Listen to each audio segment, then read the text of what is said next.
Therefore, you also are to receive the promised power of the Holy Spirit, so that being more perfectly conformed to Christ, you may bear witness to the Lord's passion and resurrection, and become an active member of the church,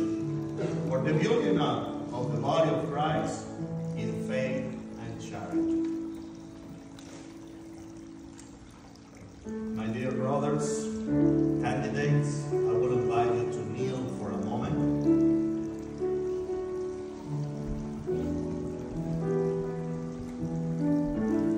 I will invite you to stand up, all the community, and pray to God, the Almighty Father, that He will graciously pour out His Holy Spirit upon our brothers and sisters, to confirm them with His abundant gift, and through His holy anointing, comfort them more fully to Christ, the Son